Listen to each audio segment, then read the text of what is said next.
welcome in to the Dynasty Mafia podcast. I am your host, Antonio Denisi. With me, as always, Keenan Jimijic and my brother, Eric Denisi. How are we tonight, fellas? Good. Doing well. How are you, Antonio? I'm fantastic. I guess as best as I can be with the weather we have outside. It is snowing, ladies and gentlemen, on May 9th. Snowing here in Buffalo.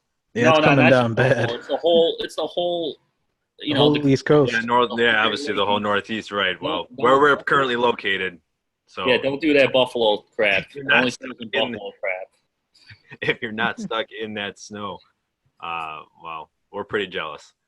No, but excited to talk football for the weekend. Another one down in COVID-19. And how was your week? It was good. I did some yard work. This bald head of mine got sunburned last week, and now we have a snowstorm outside. So, but yeah, pretty good week over here. Yeah, I was mowing my lawn a few days ago, and now it's just covered in snow. I don't even know what to do anymore. You better bust out that snowblower. Don't put it away yet. I know, right? Like, my sinuses are going crazy with the sun and the temperature change. It's wild. But we do have some good news this week. We did have an NFL schedule release, so that was fantastic to have Thursday night, and I'm pretty excited with everything going on. I took a look at all the weeks and all the games, and I'm going to tell you, I didn't really hate any week. I was excited for a game every single week, so I think it's going to be a great season. Hopefully, we can have it starting on time. What did you some takes you have there, Keenan, on the schedule? How did the Patriots have 5 primetime games? 5 with Stidham, whoever the hell that is, running out that New England Patriots offense 5 times on primetime. Hey, people love Brian Hoyer. Listen, Brian Hoyer is going to be on the sidelines. They're going to have this Stidham guy who is going to march that team out, and they're going to be god-awful. That's my prediction. And it's going to be god-awful football. So, no trust in Bill Belichick. No. Well, if Belichick wants to get behind center, I'm more than interested to see that. But that defense is still there. Well, just got to score points. Is the defense going to score 20-some points every game? Yeah, we'll see about that. But they are in the top 5 with the hardest schedule. The whole AFC East playing against the AFC and NFC West. So they definitely have their work cut out for them. So Bill Belichick will have to maybe pull a rabbit out of his hat if they're going to be sticking with Stidham and Hoyer to be seeing the playoffs again. Yeah. What are your thoughts, Eric, on the Patriots? He's not pulling any rabbit. You say on the Patriots? Yeah, just on the Patriots. Just how they have so many primetime games. Yeah, it's definitely. I think they should have just. I don't know. Like the Bills got 4, but I feel like the Bills are going to be a much more exciting team to watch this year, and I just don't know how they couldn't just go a year without giving them a bunch of prime time. Like, I mean, what quarterback do they have there? How is that? I mean, is Bill Belichick really going to make it that exciting? I guess. Relationship with Goodell. I'd rather watch the Cleveland Browns, who only have 2 primetime games. It's not their time anymore. I'd rather watch the Browns, who have 2 primetime games, who have Odell Beckham, Landry, they have Kareem Hunt, they have Chubb, they have Baker Mayfield, over the New England Patriots this year. Who do the Patriots have? They don't even have anybody exciting on offense except Edelman. They don't. Brady was why people watched all these years. Yeah, well, they actually do have the hardest schedule, at least on paper right now, and we know that's obviously subject to change.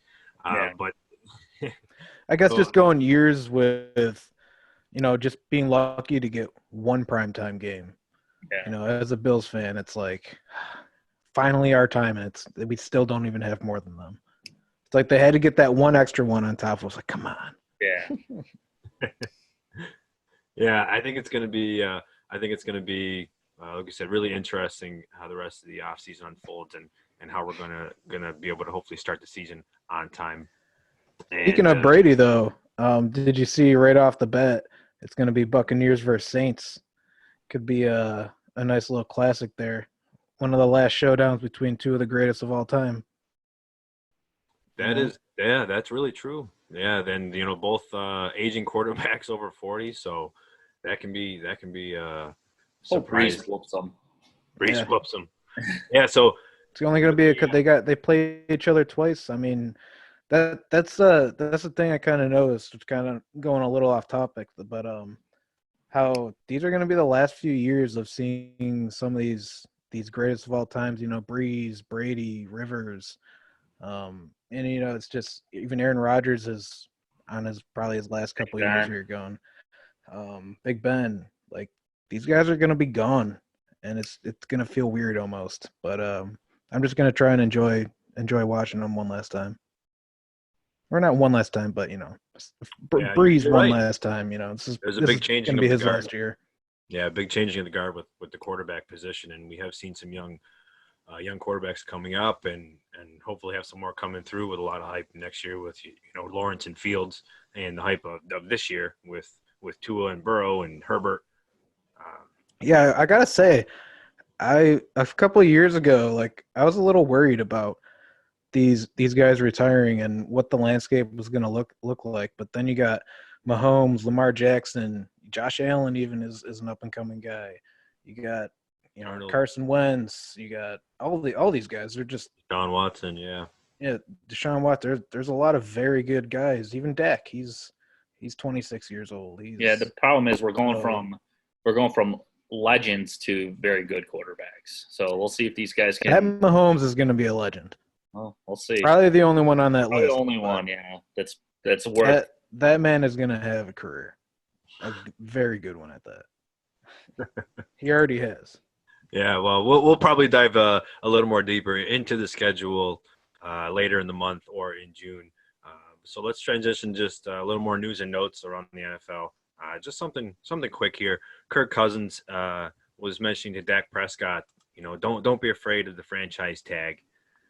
Because it seemed to obviously work with Kirk. He made $84 million over the 3 years of Washington, and then got his $90 million guaranteed from Minnesota.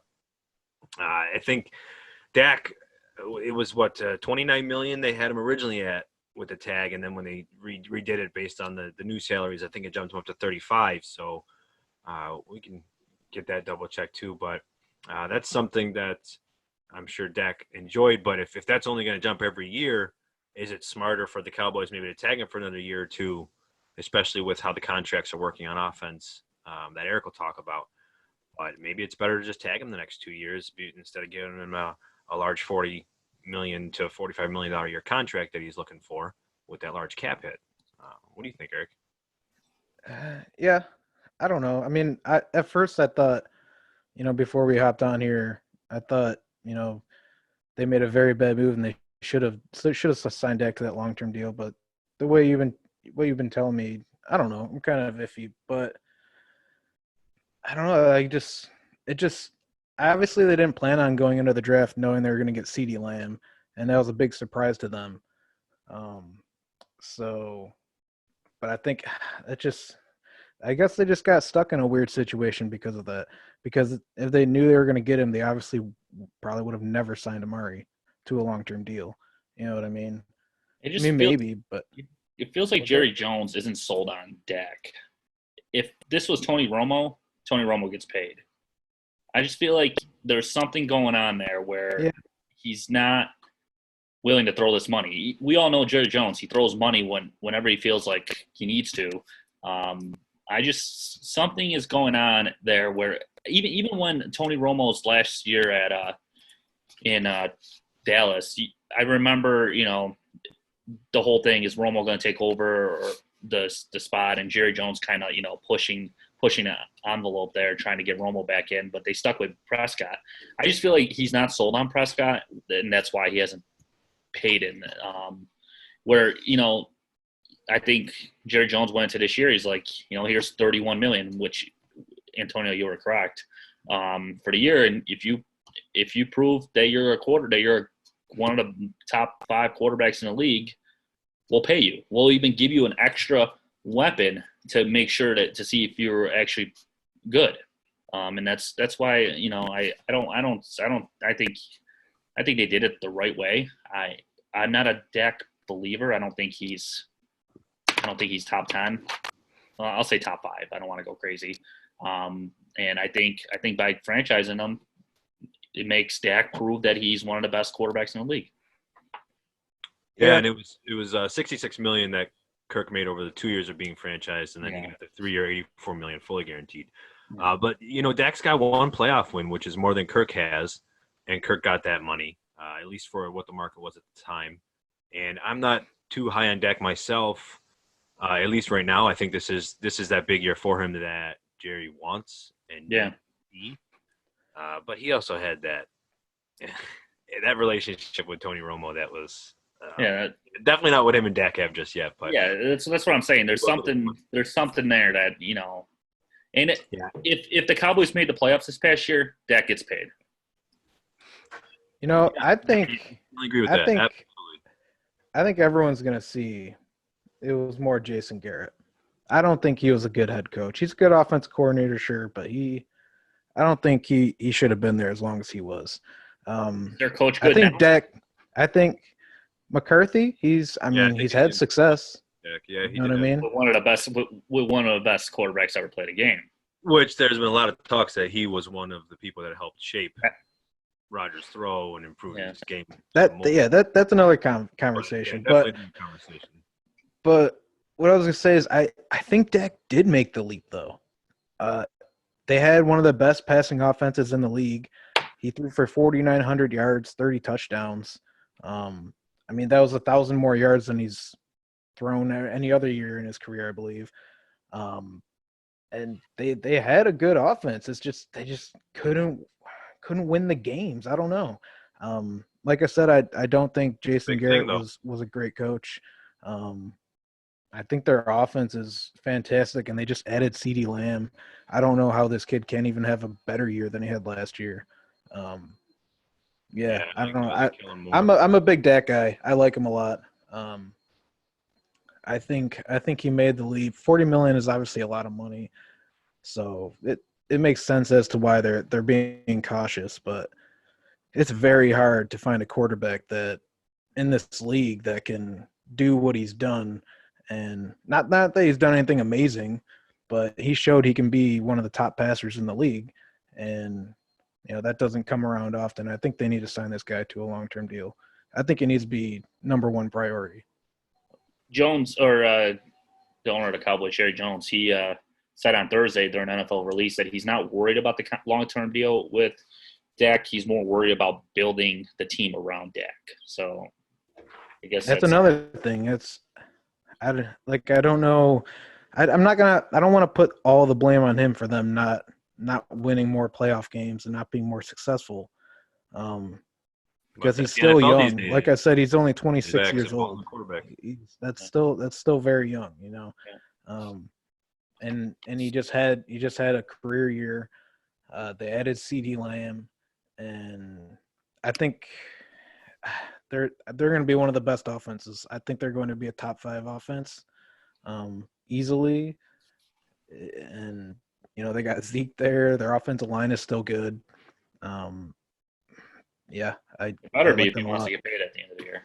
Yeah, he's going to earn that contract. You'll see it, and then they're going to be able to pay him because Amari's no longer guaranteed after 2021. Gallup is up after 2021.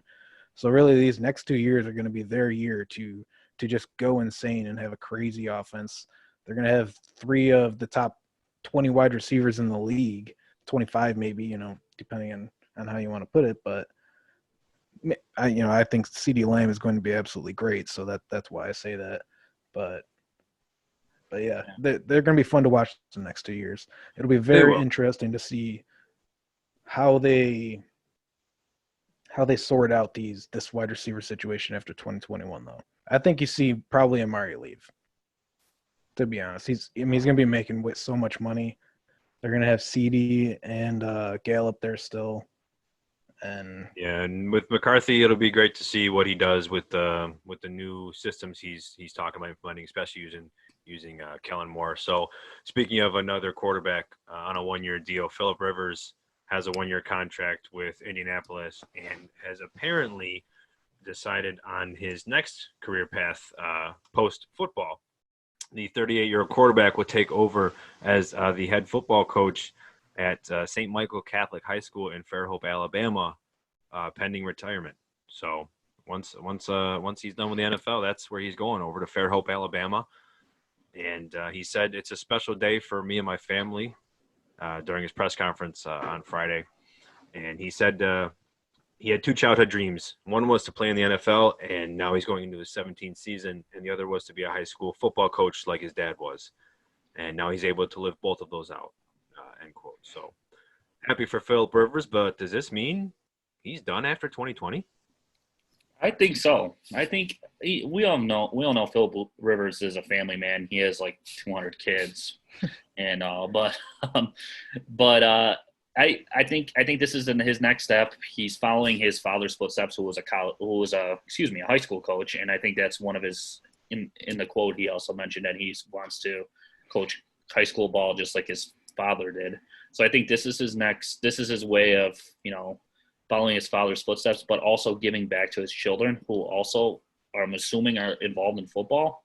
With Alabama being the mecca of high school football.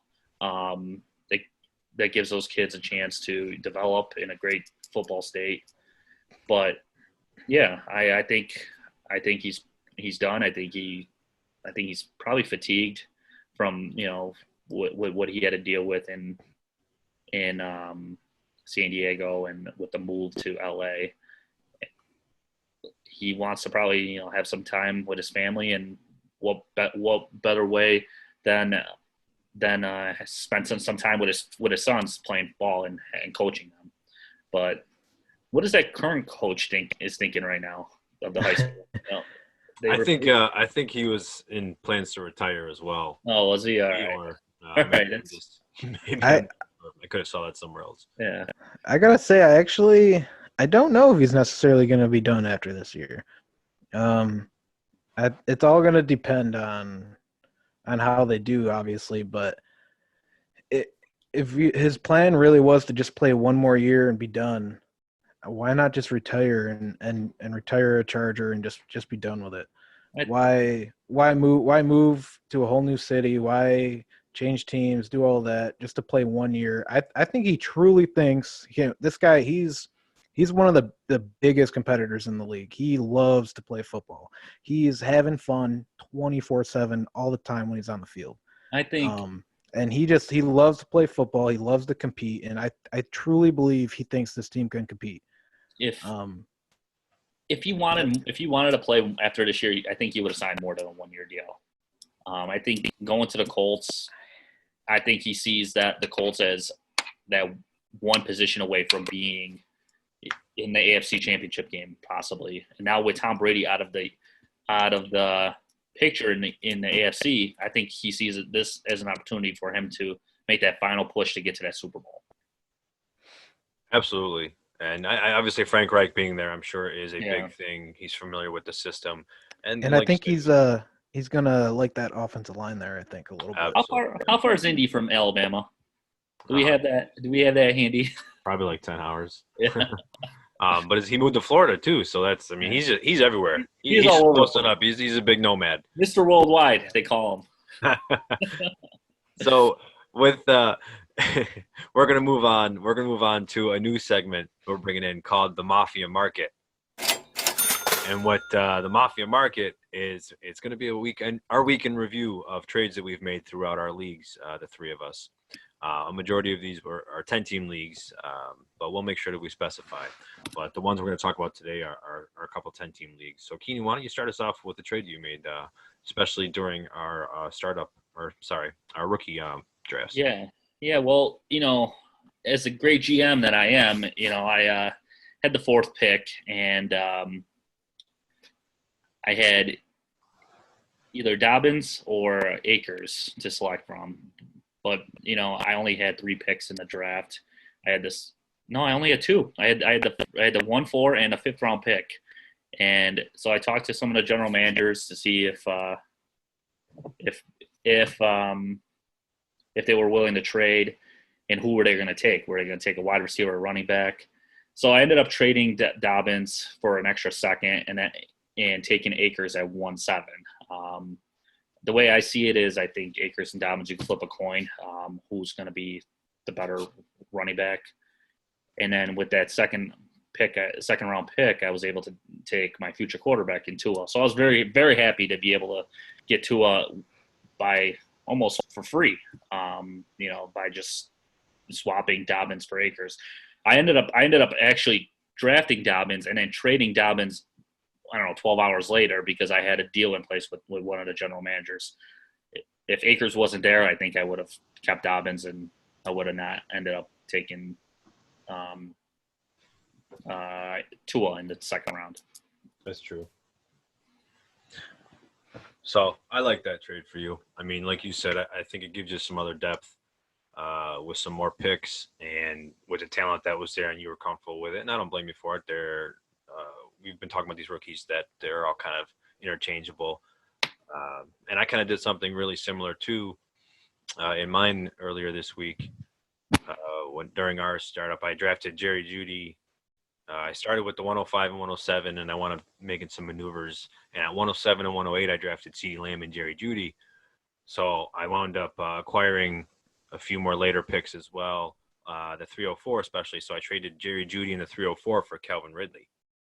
And I was actually really happy about that. I've been chasing that owner for Calvin Ridley for probably 6 months now. And I love Calvin Ridley. He's one of my favorite players. I think Jerry Jeudy's going to be good, but that was a risk I was willing to take. That's for sure. So what do you guys think of that trade? I like that. I know you're a big Calvin Ridley fan, so that probably you probably were drooling all over that trade when he accepted it. But I like that. You pretty much got him for free if you think about it. And he's a very talented wide receiver, and Julio Jones is probably on his way out, and that offense likes to throw the ball. So you're not gonna have to deal with the growing pains there on the Broncos side there. Yeah. I think everyone's very high on that offense. I think they're gonna probably struggle a little bit. Are we sold on Drew Lock? Drew Lock, a very small sample size, and even in that sample size, it wasn't like he was anything great. He's got Chad Pennington written all over him. Bringing him back, Chad Pennington. I mean, I love Jerry Jeudy, though. Don't get me wrong. There's nothing knocking on Jerry Jeudy here. But these rookie wide receivers tend to usually, take time to develop a little bit, and you don't got to deal with any of that. You can just have a wide receiver who's you can just automatically put in there, and I think he has potential to creep up on that back end wide receiver 1 territory. Yeah, Calvin Ridley, that is. Yeah, I'm very interested to see how the Atlanta offense works in the second season back with Dirk Cutter. So what about one of the trades you have, Eric? I actually made one with you, Antonio. So it's a 10-team, 1 QB, full point PPR. I was desperate for running backs. I literally had Joe Mixon and Clyde Edwards-Helaire I drafted. That's all I had. My next best guy was like Chase Edmonds. I was stacked at wide receiver, so I sent over Mike Evans and the 201 for Nick Chubb. It worked out for both. I still got Michael Thomas, Cooper Kupp. I can't think of who else. Somebody else, and then DK Metcalf as well. And I got George Kittle. Yeah. So, I was stacked at receiving options, and I was pretty desperate for a running back.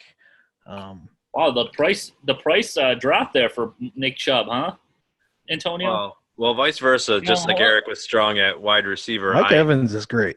Yeah, Mike Evans is really good. I'm very excited. When he tried to trade me Nick Chubb, he wanted five first-round draft picks and one of my sons. Yeah. I love me some Nick Chubb. But what I was able to do, I got Mixon, I got Miles Sanders. I got Mixon. Oh, and that one, yeah. See, I've got 3 or 4 starting running backs as well with Chubb in that league. So I felt you had a bunch. You had a bunch of running backs there. And so what I did was I actually traded the 201 back a spot, and I drafted Laviska Shenault, and I got the 307, which got me DJ Dallas. I think DJ Dallas, I'm eager to see what he can do in that Seattle offense, the running back. And yeah, thanks for mentioning. Yeah, these were all one quarterback, 10-team leagues, PPR. No But super flex. I do want to mention the one league that we're in, the Superflex, the 12-team Superflex league. So I went into the draft. It was a startup this year, and I went into the draft. I had the 107 was my pick, and I ended up making a trade a couple months ago for the 103. And so I went into the draft with 103 and 107. My only running backs are Kareem Hunt and James Conner. So I'm a little bit worried here, right? Well, not too worried because I had the 2 picks. But somehow I ended up leaving that draft with Clyde Edwards-Helaire, J.K. Dobbins, Cam Akers, Keyshawn Vaughn, and Denzel Mims. So I drafted Clyde Edwards-Helaire at the 103, and then somehow I managed to trade James Conner and Phillip Rivers for the 104. And I got J.K. Dobbins. Yeah, I was very upset. I know.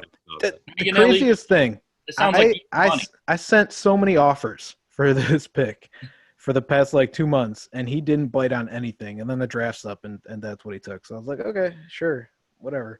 Let me get in that league. That sounds. And then I took Akers at the 107.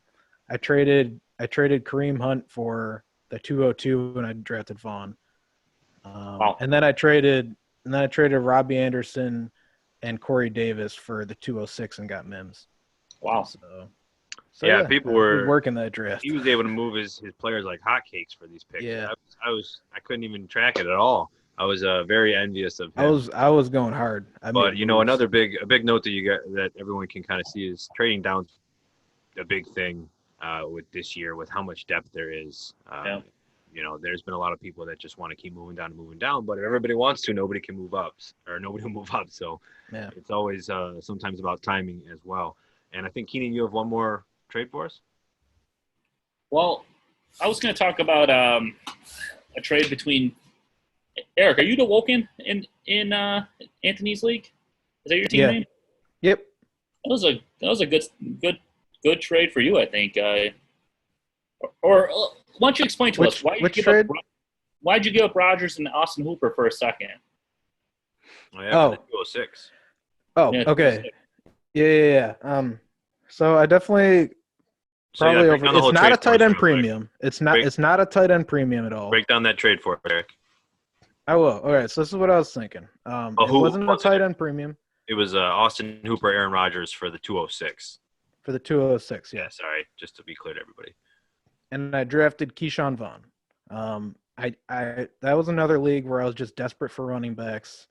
I only had Derrick Henry, and then I have David Montgomery, but after that I had literally nobody. That was literally all I had, and it was another league where my tight ends were George Kittle, Mark Andrews, Austin Hooper, and Rob Gronkowski. So I have Vaughn as my 11th ranked guy, overall rookie. I may have overpaid a little. I have QBs too. I have Carson Wentz, somebody else. I don't remember in that league, but so yeah, that's the one quarterback league, right? Yeah, it's a 1 QB league too. So you got your guy. I got my guy.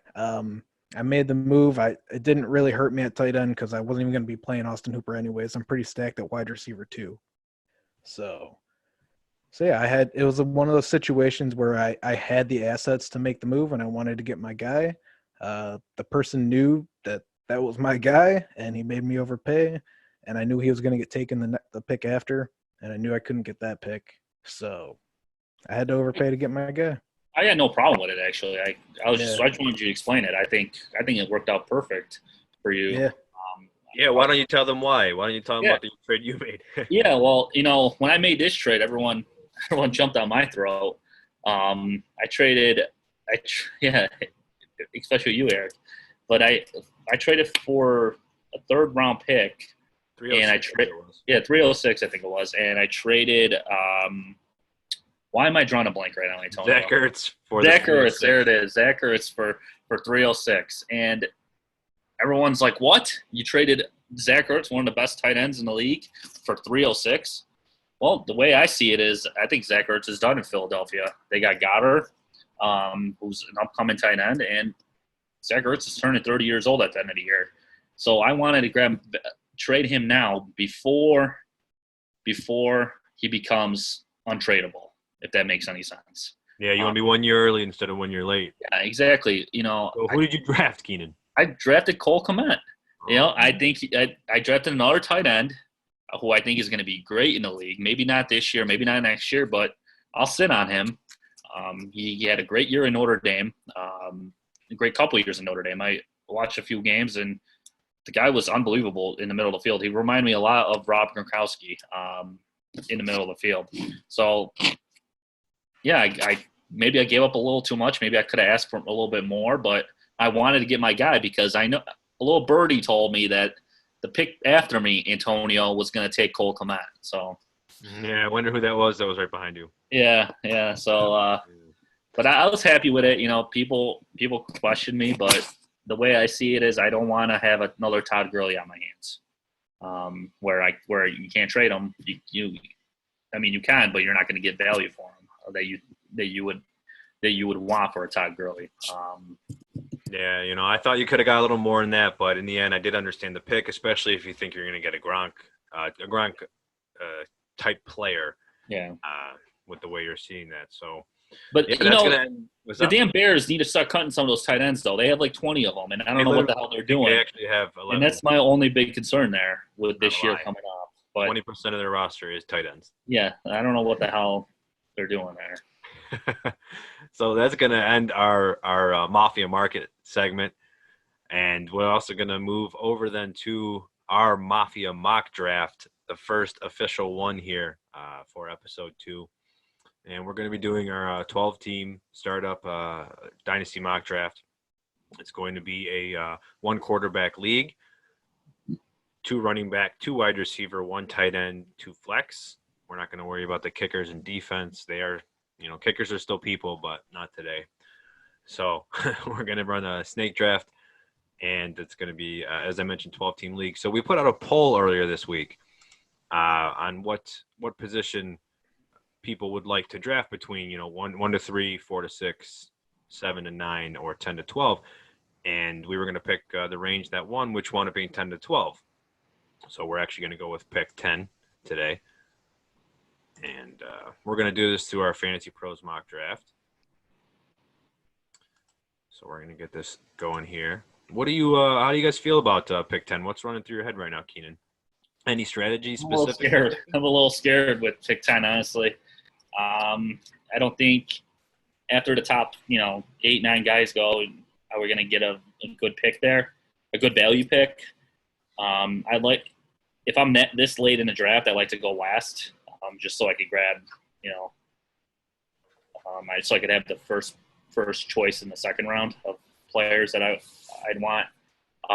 But we'll see. Hopefully, me, I like my running backs. Hopefully one of these young running backs fall to us. But we'll see. What about you, or Eric? Actually, I just had pick 10 in a startup, but we're doing right now. Actually, I don't mind it. Who'd you end up with? Nick Chubb. Oh, okay. Yeah, I think you're still going to be getting these elite guys at the back of the first, beginning of the second. I got Nick Chubb, and then it's a super flex league, so I came back and got Dak Prescott, but there was guys like Devontae Adams was still there, Chris Godwin, a lot of great guys. Why don't we super start this flex up on my quarterback, but yeah, this is going to be a 1 QB though, right? Yeah, absolutely. Yeah, 1 QB. But yeah, we'll dabble with some super flex later. I don't mind these later picks, just because of the talent that's still there. Well, let's start it out. Let's see what we end up with. I'm hitting the magic button, and on we go. You're gonna have to excuse Antonio's 1998 computer here. Yeah. So the mock draft has started. Let's take a look here. Who went at the 101? Who would you guys pick at the 101? Barkley. Barkley, yeah. Yeah, that's what I probably would too. And that is who went. Saquon, and then CMC, Christian McCaffrey went number 2. Michael Thomas, Devontae Adams, Elvin Kamara, DeAndre Hopkins, Zeke Elliott, and then Dalvin Cook. as well as Nick Chubb. And then we are up here at 10. I'm surprised that Devonta Adams at 4. I love Devonta Adams, trust me. That's high. But I feel like he's not going that high normally. Yeah. But yeah, I mean, it's a mock draft, so true. Yeah, it's a mock, but that's what people are doing right now. That's how we practice, and yeah, having Devonta Adams go as a second wide receiver, I do agree that it's definitely high with me.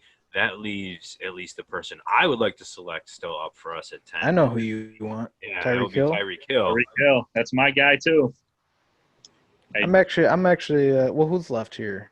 Yeah. So far for wide receivers, we got. Well, I guess are we in agreement that we're looking at wide receiver first?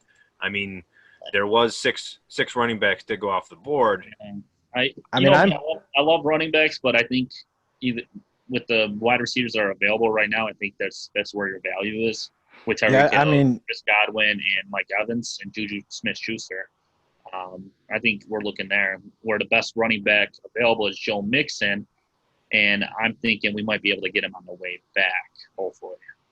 Yeah, I definitely, you know me, I like to go wide receivers first for sure, because even if it doesn't work out this year, you got these guys much longer than you do running backs. You know, Tyreek Hill we're gonna have for the rest of his career with Pat Mahomes. So this is sounds like we're in agreement on Tyreek Hill then. Yeah. So who would be your second option there between Godwin, Evans, Juju, Amari, DJ Moore? Yeah. Yeah. I definitely love Juju, but I mean, what Chris Godwin's potentially going to be able to do over these next 2 years with Brady, I don't know. It's tough. Because what's going to happen after Brady? Is Arians going to retire? Who's going to come in there? What's going to happen there? Well, look at that. You could get Chris Godwin on the way back, Eric. Yeah, he did come back to us. DJ Moore went after Tyreek, and then Mixon and Jonathan Taylor went back-to-back at pick 12 and 201. And then Juju Smith-Schuster just went right before us. So let me hit real quick on that Jonathan Taylor pick. What are your thoughts with that one? Running back 8. That was a bit high. I mean, it is the last pick, though, so they're not picking for another 3 picks. So I like that there. I like grabbing because my feeling is that you can get wide receivers towards the end of the draft where running backs, once the top 20 are gone, you're scraping the bottom of the barrel. So I don't mind that pick going back. Grabbing 2 running backs there at the end of the draft. I don't mind that. That's something I would probably do, but I don't know if I would grab a rookie there. But yeah, I don't mind it. For me, when you're taking running backs high and skipping on some of these elite wide receivers, I just feel like it shortens your winning window in a way. Because you have to win now if you're going running backs. No matter what, you have to win now. But if you're taking, for example, we take Tyreek Hill and Chris Godwin. They're both, Godwin's only 24 years old. Tyreek's 26. We're going to have them for another 5 to 6 years easily. And well, you just convinced me. I made the whereas Joe Mixon and Jonathan Taylor, well, Joe Mixon alone, in the next 2 years, he could be on a serious decline. Jonathan Taylor won't be in 2 years, but you're still really looking at his first contract there. Yeah, I think if you want an RB like you said, then that makes some sense. A little bit higher, like we said, than I would too. Maybe I would try to trade down if that was me, in an actual draft. But like I said, I made that executive decision on Chris Godwin. Sounded like we were all in agreement with that, starting off strong with wide receiver. So after Tyreek Hill and Chris Godwin on our team, we are able to move to Julio being drafted after, and then Mike Evans, Josh Jacobs, Odell Beckham, Leonard Fournette. Let's take a look here. Clyde Edwards-Helaire, second rookie off the board. I don't know how Leonard Fournette was taking over some of these guys. Yeah, A.J. Brown, Amari, and Kenny Galladay round out the second. So I think I'd take all 4 of those over Leonard Fournette. Oh, yeah, I would take almost every person Oh my! I would take almost every single guy. Maybe not. Yeah, even Aaron Jones too. Yeah, I would take all these guys. Yeah, Edwards. I don't think Fournette should be in the third round at all, but that's just me. Second round. Yeah. Yeah. He's in the second. I don't even think he should even be in the third. He may not even be on his own. Oh, I hear what you're saying. Yeah, he may not even be with this current team this offseason. Yeah. Yeah. So round 3 started off with Derrick Henry. How about Derrick Henry? Led the league last year in rushing, getting tagged. They're talking about trying to work out a long-term deal. You like that in the 301? Too early? Too late? I understand it. It's not terrible, but I would definitely take Miles Sanders over him. I'd take George Kittle over him. I'd probably take J.K. Dobbins over him. Cooper Kupp I'd take over him. Yeah, I understand the pick, but it scares me because of his workload there in Tennessee and the style of running he is. So you're taking a big. You are 100% putting yourself in win right now mode, this year. Yeah. You have a very small championship window picking Derrick Henry as your third pick. And that was the 101 that picked with it, so they paired Saquon with Derrick Henry. Yeah, but they got they're definitely starting with a good team. Yeah, and after Henry went Cortland Sutton, Miles Sanders, my other love. I think that was a little late. George Kittle, Patrick Mahomes comes off as the first quarterback at 305. And then Dobbins, Aaron Jones, Cooper Kupp, Lamar Jackson, and then back to us. So Patrick Mahomes, 305. Too early, too late? That's perfect for him. Yeah, it's about both the quarterbacks. I'd say about third round. Let's be honest. I've seen Pat Mahomes go in the second round. Yeah. Even Lamar. You always have that person that reaches for the quarterback that's in love with Patrick Mahomes. And I've seen Patrick Mahomes go in the first round. Yeah, and you have a drop-off at that point, at a certain point, and there was a lot of running backs, wide receivers gone, and then your first tight end's off the board. So I can agree with it. And like we said, another rookie running back, J.K. Dobbins coming off. Sounds like the draft is kind of going according to the rankings so far. So, again, we're here at 310 with Tyreek Hill and Chris Godwin. 2 quarterbacks, 1 tight end off the board. Where's your head at right now? We got Austin Eckler as a potential running back for us, along with Calvin Ridley. Could stack some wide receiver. If we're going running back, I'm almost leaning DeAndre Swift, maybe even definitely over Eckler. Really? I would take Swift over Eckler. I'm not a big Eckler guy, but I don't know with that PPR. He's gonna be good. I don't know. I mean, with DeAndre Swift, you're taking a gamble now. You might not be in good hands in the first year with him because of the whole Kerryon Johnson, situation there. Are they going to be splitting carries? Who's getting what? What down is who playing? If Kerryon Johnson wasn't there, I'd definitely take Swift. But I definitely like Mark Andrews here too. I think after this season, he's potentially going to be the number 1 dynasty tight end. Yeah. Definitely the number 2. But definitely number 1. I think he's gonna have a great season.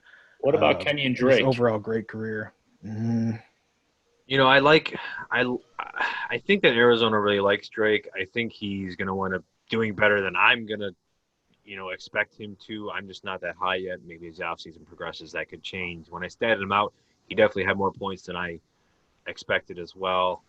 But, Melvin Gordon's here is Cam Akers. Yeah, I was just about to say Cam Akers there. I think that's a better fit than Swift for us.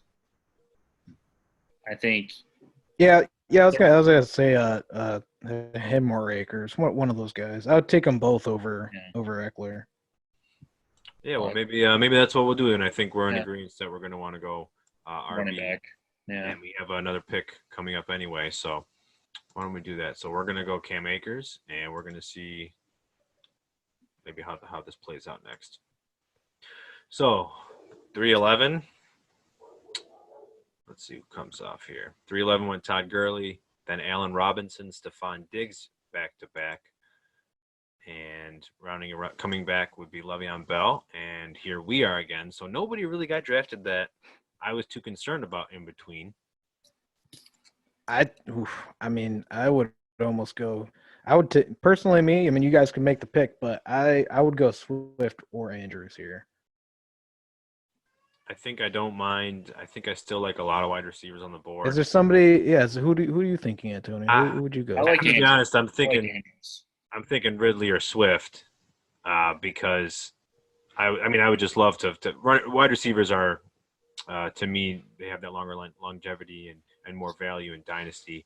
And I will say, taking Akers and Swift could give us a nice long window of success because give them this year to kind of acclimate to the NFL, plant their seed there, and then we still got Tyreek Hill and Chris Godwin, who they're both still going to be young after this year.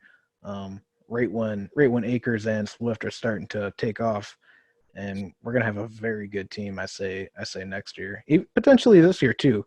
Well, but what would you say about CeeDee Lamb? I love me some CeeDee Lamb, but we're in a spot where we would have to reach if we want him. He definitely won't be there at 5'10", but I would 100% take Andrews over CeeDee Lamb here, though. Yeah, and I take Ridley over Lamb too. So why don't we? What are we thinking? Maybe then Ridley, Swift, or Andrews? Yeah, probably. Yeah. I'd go Andrews because, like Eric said, he's going to be the top. Yeah, for a while. And it is nice. I do love my teams that I have. Now, see, I think we can get people like Hawkinson or Fant, maybe Hooper a little later. I do think that this would be a bigger drop off. I mean, I agree with you. Andrews is a beast, and he's going to be a fantastic tight end. So yeah, if you can be told you're maybe going to get the next Kelsey for upwards of 6 to 7 years, would you want that? So let's go with Mark Andrews and just play around. It's a mock, right? Yeah.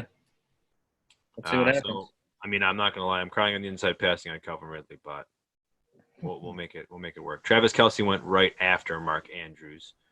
I think Kelce has a couple years left himself of dominance. After Kelce, Austin Eckler, DK Metcalf, Mark Ingram, Calvin Ridley, Jerry Jeudy, Terry McLaurin, DeAndre Swift, and Tyler Lockett. So there was a good mix, again, of running back wide receivers. You had a lot of young guys coming off the board. Metcalf, Ridley, Jerry Jeudy, McLaurin, DeAndre Swift. So I think there's a lot of youth in the NFL right now, and I'm pretty excited for a lot of the things coming through. But how do you guys feel about Jerry Jeudy at 409? That was before CeeDee Lamb came off the board. Yeah, it's interesting. I would definitely take Lamb. I understand why they go Jeudy first. But yeah, I'd rather have Lamb. I'd say with who's there, it's about right. Yeah. With who's going around there. Right before McLaurin. Interesting to me. Yeah. I don't hate it. I think it's about where he's going to be going in most drafts. Probably back of the 4th, early 5th. I think he went early 5th in the startup we were doing right now too. Yeah, early 5th. David Montgomery, running back Chicago, went at 501. I really don't like that pick, but I think most of the fantasy world is off the Montgomery train. There are some truthers, which is crazy to me, though. Not that I absolutely love him, but I think he could actually have a decent year. I mean, they didn't add anybody, He's definitely their guy. I mean, it could easily be more of the same, where he has one really good game and then 3 really bad games and then 1 really good game, but I think you're gonna see him get a little bit more work this year. Maybe if Foles can come in, or they wind up signing Cam and give some relief off of a stacked box, that could help him too. Yeah. And we're going to continue in the 5th round here with our pick. So to recap, we have Cam Akers, the rookie running back with the Rams. We have 2 wide receivers, Tyreek Hill, Kansas City Chiefs, Chris Godwin of the Buccaneers, and our tight end is Mark Andrews. So what do we think we want to do here with the 5th pick? Any specific position you're looking at? I think running back would probably be important here. Yeah, I guess it depends what we got left here. Melvin Gordon, Devin Singletary. Can you scroll down a little more there? Yeah, let me get them up here. We should go to running backs. Let's see here. Because there is some good wide receivers still there. Is quarterback crossing anybody's mind? Not once Mahomes and Jackson are gone. I don't think quarterback until the double digits. Yeah. I just in a 1 QB. Yeah. I was doing a mock. I got Josh Allen in like the 9th round. Yeah. Kyler Murray would be nice if you think about it. He could be the next Lamar. Yeah, definitely. I mean, I wouldn't hate the pick. Yeah. I just think we could get another position here and still get a pretty good quarterback in a couple of rounds. And that's the reason I bring it up is because we're sitting with only the top 2 quarterbacks gone so far, and if maybe 4 picks from now we're at 6 again, maybe just having quarterback in our mind because we could be getting a top 3 to 4 at the position. Yeah. But I usually want to do that either. See, like I make ends meet with like Matt Ryan. And you can get him in a double-digit rounds. So I'm feeling Melvin Gordon here. Between him and Devin Singletary, Chris Carson, James Conner, Keyshawn Vaughn, Kareem Hunt's there. What wide receivers are left right now, though? I think we should definitely double check that. We got Devontae Parker, Adam Thielen, Justin Jefferson. Anthony's boy there. You want to talk yourself into him, or you want to talk us in? We already passed up on Ridley, so it's going to be tough for us to pass up, or at least myself to pass on Jefferson if we actually talk about him. But between the running backs left, I'm going to be honest. I really think Melvin Gordon's the only guy I like, so I think I might want to I'd rather take a risk and grab Gordon and hope Jefferson's there than grab Jefferson and hope Gordon's there. There's still a decent amount of wide receivers left, but the running backs are starting to get thin. In my mind, Melvin Gordon is still a top 10 running back. Yeah, he's going to get the work. And he's going to be there for at least 2 years. I have him in one of the leagues, and I have not even thought about trading him. That's true. Yeah. Melvin Gordon it is. All right, so we got Melvin Gordon just coming off the board. So right after Melvin Gordon, let's see, was Ronald Jones. Ronald Jones, so that's interesting. And then after Ronald Jones was A.J. Dillon. No, I'm sorry. After Ronald Jones was Deshaun Watson, then Justin Jefferson, unfortunately off the board. Then A.J. Dillon, rookie for Green Bay, possibly the Aaron Jones successor. And now we are back to us. So we were thinking Justin Jefferson if he came back to us. So that means are we thinking wide receivers still? Who's popping off the page for me is number 30 there, Philadelphia wide receiver Jalen Reagor. He's popping off the board for me. I think he's going to take that Deshaun Watson role, stretch the field there for Carson Wentz. Deshaun Jackson. What did I say? Deshaun Watson. Yeah, he did used to throw the football. So I'm sorry. Yeah, Deshaun Jackson. Excuse me. He could be any better than the quarterback play at TCU. Yeah. So he's popping off the page here for me.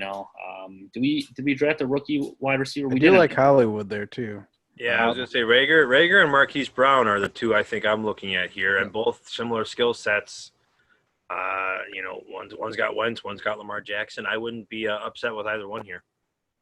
Flip a coin. Or what about Henry Ruggs, the third there for Los Angeles? Yeah, he'd probably be third for me out of those three. Yeah. So let's stick with Reagor and keep moving.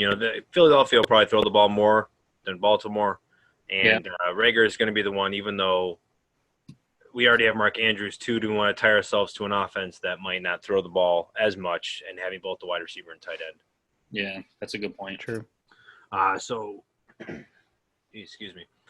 So to recap, still Cam Akers and Melvin Gordon at running back, Tyreek Hill, Chris Godwin at our wide receivers, Mark Andrews our tight end, Jalen Reagor is our flex. So still no quarterback for us just yet. So after we went Reagor, James Conner, Chris Carson, Evan Ingram, Justin Jackson, Devin Singletary, Jarvis Landry, Dak Prescott, Kyler Murray is a little quarterback run, Kerryon Johnson, then Russell Wilson, Henry Ruggs came off the board almost 10 picks later than we were looking at. Darren Waller, Robert Woods, Marlon Mack, T.J. Hawkinson, Adam Thielen, T.Y. Hilton, and Sony Michel. Just to make a point here, Antonio, it's a lot of good tight ends late. You got Ingram, you got Weller, and Hawkinson. Something to keep in mind in the future for everyone.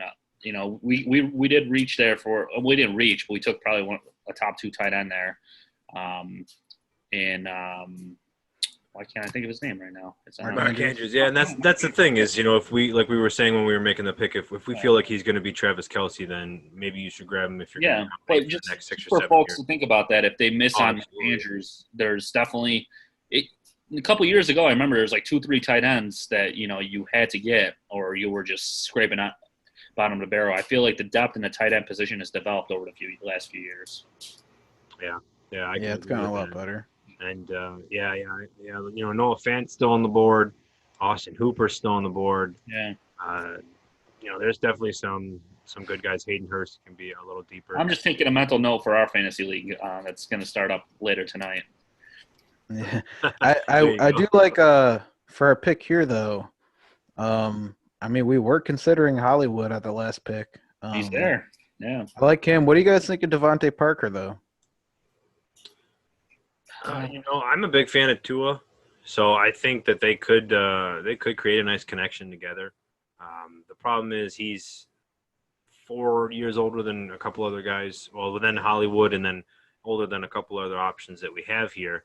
But let me ask you guys real quick. Still not thinking any quarterback, right? We just had a little run with Dak, Kyler, and Russell off the board, so we're still feeling comfortable about the options we have. Let's take a look at the quarterback list, Antonio. Yeah, let's just see what we have here. Who we have left. So Josh Allen, Baker Baker Mayfield, Carson Wentz, Joe Burrow, Aaron Rodgers. Honestly, we could make a pick here, and if we want, we can make the quarterback pick at 8. Because we're 4 picks away, right, from our next pick. Yeah, absolutely. Yeah, and I'd want to look at someone that maybe could have that top 5 ceiling, and I think, at least in my mind, there's 3 guys that are left, and it's Josh Allen, Carson Wentz, and Joe Burrow. And then you also have Baker as well. I even like Baker Mayfield a lot too. I'm happy. Yeah, that's true. Yeah, Baker might be able to hit that kind of a ceiling, and then I don't know if Aaron Rodgers is quite there yet. Yeah, Matt Ryan, they're going to throw the ball a lot, so he could get up there, but at the same point, he's 36, 37. So at least somebody that can be at that ceiling for a long period of time. Yeah. So yeah, let's make this a pick a different position and see. I'm kind of thinking maybe a running back here just for some. Is Keyshawn Vaughn still available? He's still available. I was just about to mention there. And we know Brady loves his little dump down running backs out of the backfield.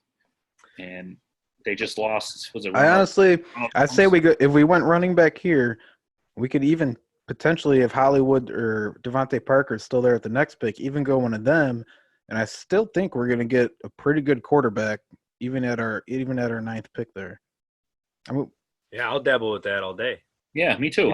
Depending who's there at 8, Listen, not to mention Tua's still available, and I'm a big Tua believer. And he's down a list on the projection there for Fantasy Pros here. So would it bother you if we had Cam Akers and Keyshawn Vaughn, 2 rookies, as our running backs out of the 3? Not really, because you only need one starter really, and you have Melvin Gordon as your guy. And you could only need 2 starters. I'm sorry, it's 2 running back. Yeah, well, let's go with Keyshawn Vaughn and there goes Allen. Yeah, right after Keyshawn Vaughn went Josh Allen, then Michael Gallup, Mike Williams. I'm surprised he went that low too, Allen. Oh, down in the 7th round. Yeah, but you're right. Being a one quarterback with how deep the position is, people. I really like Hollywood here. I'm surprised he lasted this long. I mean, it's just me. Like for me, I'm a big Hollywood believer. I think he's gonna have a really nice breakout year. He kind of did. I mean, he showed flashes last year. I mean, he was being kind of held back just from the injuries he's had. I think they were just taking it easy on him. But I think he's gonna be just ready to go. I think they're gonna use him more. They traded away Hurst. Which, just there's going to be more targets, getting rid of him. And I think they're going to maybe, they're going to pass it a little bit more possibly. I agree. The team's definitely built for speed. They drafted Devin Duvernay as well. Yeah. He's kind of similar skill set to Marquise Brown. Miles Boykin ran a really quick 40 last season, so he's coming into his 2nd year. And I think I really do love Hollywood as well. I think he reminds me a lot of Tyreek Hill. And can I mention something? Yeah, absolutely. Yeah. let's take a look at running backs, because if you look at the wide receiver list, there's still some depth there. You have Denzel Mims, you have Michael Pittman Jr., T. Higgins. Yeah, McCole Hardman. I mean, Yeah, another guy kind of like Hollywood Brown. Yeah, do we want to dabble with another running back here? I think that's a good call. I think I'd feel comfortable with Kareem Hunt, even Darius Geis. I'm still a Geis believer. What about Alexander Madison? That wouldn't really give us too much depth. We'd really be hoping for a Cook injury, and I don't like to say that. I'd even maybe like Phillip Lindsay here. He'd be our fourth running back plus a handcuff, and he could have standalone value. And if either him or Gordon go down, that'll just increase their workload and be even better for us. Well, what about potentially? Yeah, and what about Kareem Hunt though too? He does have standalone value. Proved that last year. And if something were to happen to Chubb, we hope not. He'd be right in line. And if not, he is on a 1-year deal. He might be going somewhere else. He's still going to get touches, even with Chubb being healthy. That's my opinion, at least. I'm fine with Kareem Hunt or Geis. Honestly, I'm a Geis believer as well. I think we're going to let Eric make this pick. You sure? I think we're going to let Eric do it.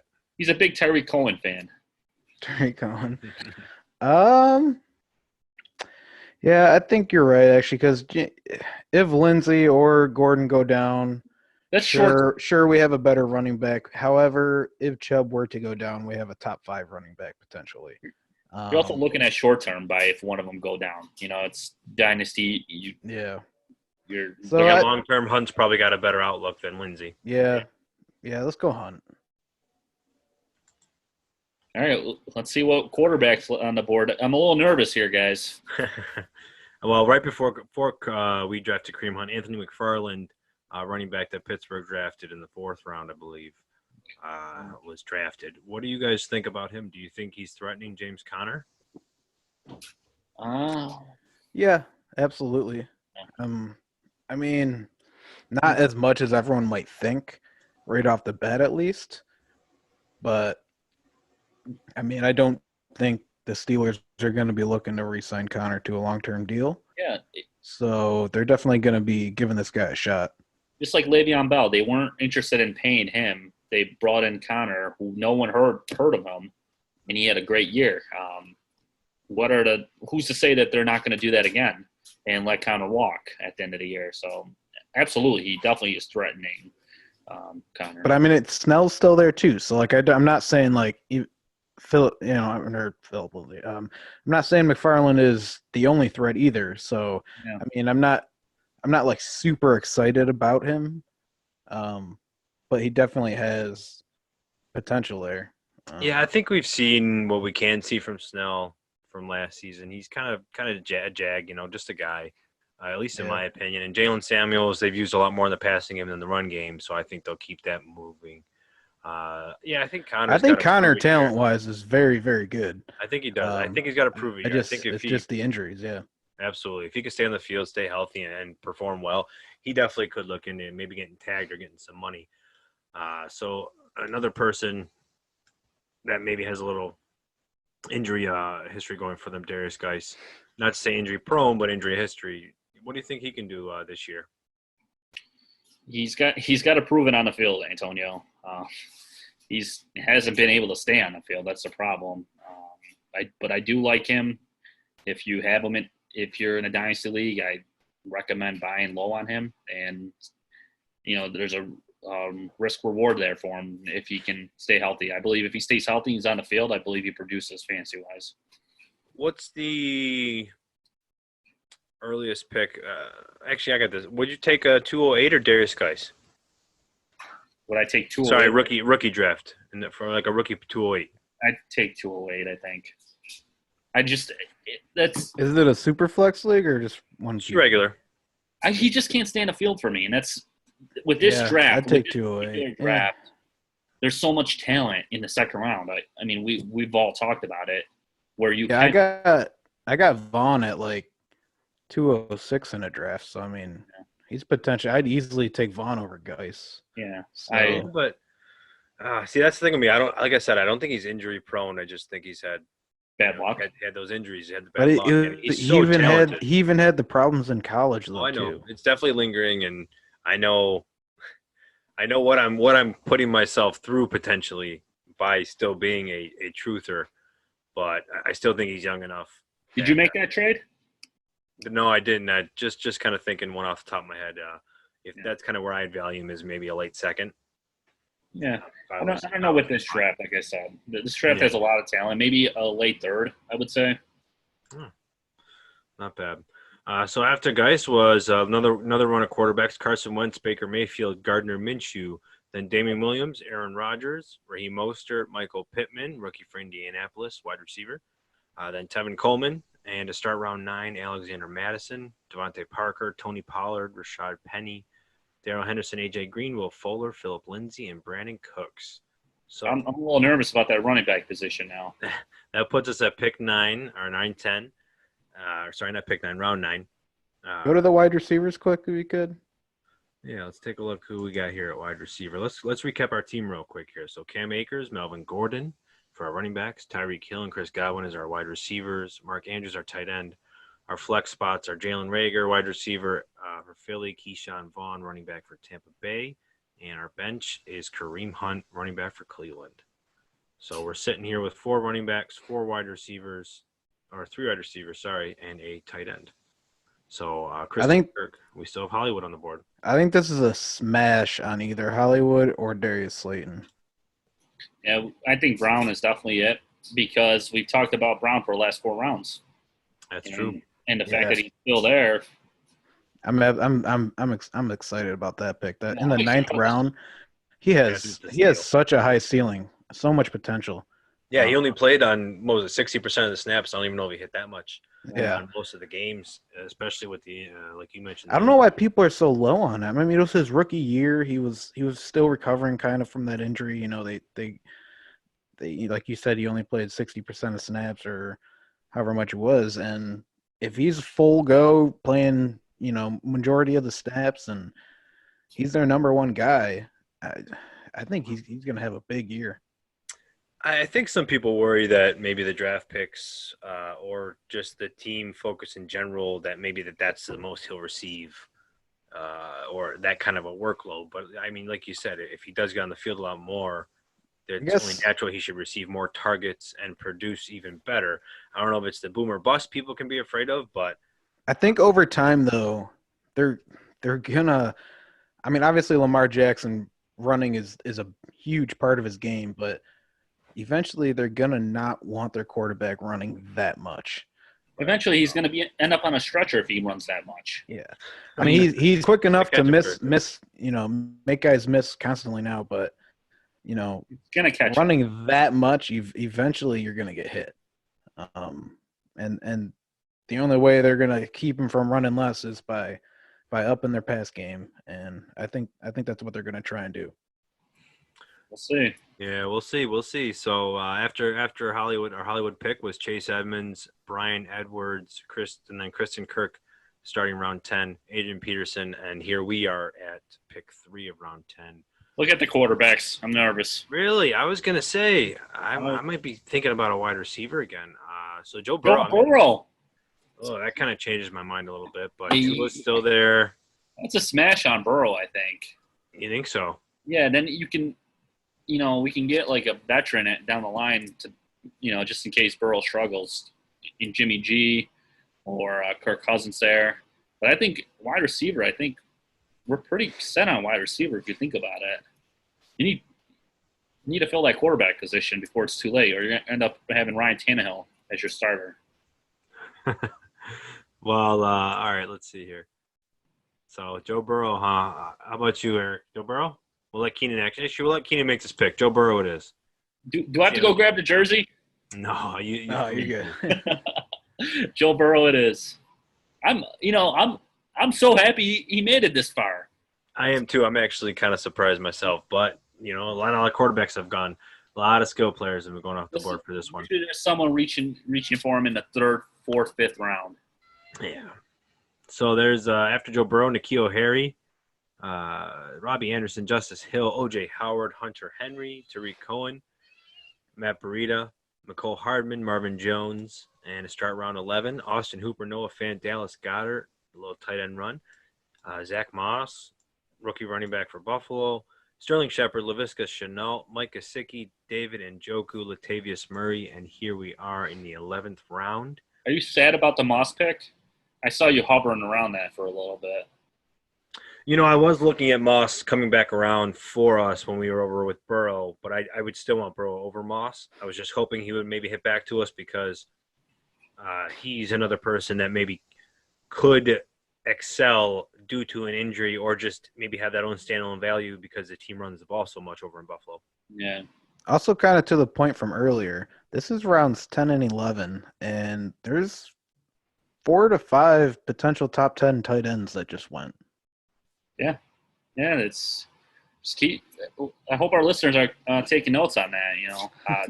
Don't reach for that tight end there's a lot of talent. Although I'm definitely all for getting George Kittle and Mark Andrews, but I would not take any other tight end OJ that Howard. high. Like I'm not taking Travis Kelce. No, is one of my top picks, especially with the age he's at. OJ Howard in the 10th round with Brady and Brady throwing the ball and lined up opposite of him. But like if you look at Hunter Henry, Mike Gesicki, I think Dallas Goedert was there. Who else was over there? There was a few guys, but that we took when we had Fant, Hooper. Yeah. Oh yeah, Fant, Hooper. Yeah, there you go. Goddard. Oh my God, taking mental notes over here. So we're here at the 11th round, and I'm thinking we should be looking at either a running back or a wide receiver. I think we should take Darius Slayton here. Can we look at the tight ends real quick? Still some good options, I think. Yeah, to be our backup. My boy Irvin Smith Jr. Is Cole Komet? Cole Komet I believe he is. Yeah, there he is. Oh, there he is. Okay, let's mark the star there next to him so we don't lose him. Don't want to lose Cole. Yeah. So we're only going to do probably 15 rounds for this mock. Don't need to go much deeper. Most dynasties do tend to run around 25 to 30 players, and we're just going to stick to probably 15 just for today. All right. So while we're looking some more, like we said, maybe running back or wide receiver. Yeah.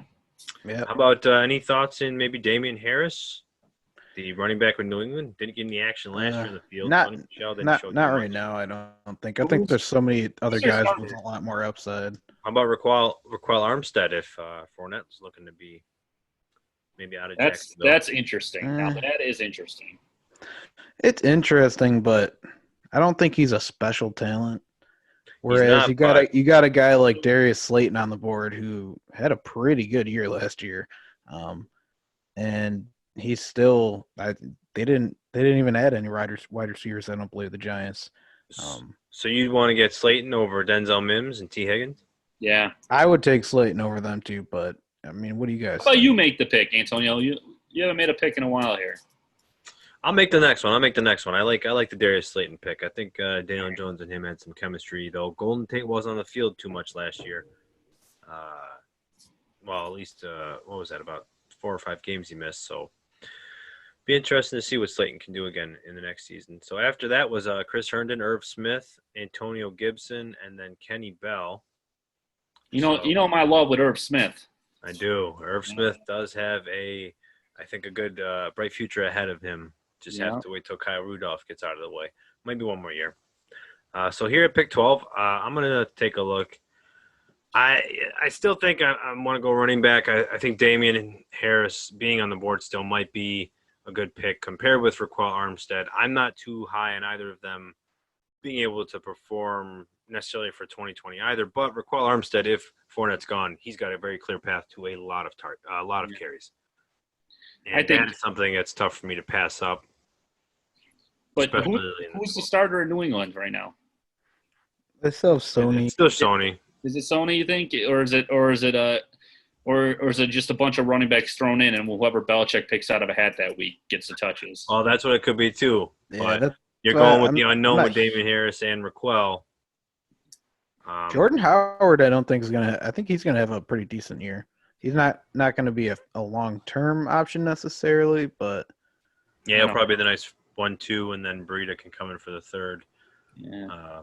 But I guess long term, I think Raquel would be. Yeah, I would go with Raquel because you take. Let's go. I'm going to go with Damian, and I'm going to take a gamble at maybe Raquel coming back. Well, we'll see. Yeah. And here he goes. Raquel, probably the next pick. Raquel is not there, so I did not win that gamble. He actually went. Where did he get picked? Five picks after we did, so someone else was feeling him too. I don't blame him. Yeah, I know. So let me run through here. All right. So after we got Damian, Naeem Hines, James White, Jordan Howard, Benny Snell, Curtis Samuel, Darrington Evans, Raquel Armstead, Duke Johnson, and Julian Edelman. So the 12th round saw 9 running backs go. So maybe that was a mistake on our end by thinking he'd come back, because another 5 have gone already in the 13th round. So 14 running backs in 2 rounds down here in the 12th and 13th. So to start the 13th, Rob Gronkowski, comeback man himself, Devonta Freeman, Trayvon Williams, Tyler Higbee, Ian Thomas, Chris Thompson, Jalen Samuels, Royce Freeman, and John Brown. So any thoughts on getting a backup quarterback here? Let's see who's available. I mean, there's still quarterback 1s on the board. Well, wide receivers are still up there. I honestly wouldn't even mind waiting for Tua with our 15th. Honestly, I'm just worried. Wide receivers are there. If Burrow isn't ready this year to be. I'd be all about Mims right now. So why don't we maybe go wide receiver here, and then 4 picks later look at quarterback. I'm fine with that. So we got Denzel Mims, the rookie for the Jets. We got the rookie for Cincinnati Bengals, T. Higgins. We don't want the 1-2 punch with the Burrow and Higgins. We could look at that. I think AJ Green. Yeah. I think Mims has a better opportunity to produce fantasy points right away, whereas you're definitely going to be waiting for Higgins. But I like both. Not too long ago, T. Higgins was pretty high on your board, Eric. He was. Yeah, he really was. I like them. But I like them both, and they're neck and neck. Yeah. And I think Mims just has that better opportunity for this year, and for the long term. Obviously, both of them for the long term. But right away, I think Mims is going to be slotted into that Robbie Anderson role. And Mims I think he's going to be better than Robbie Anderson. So.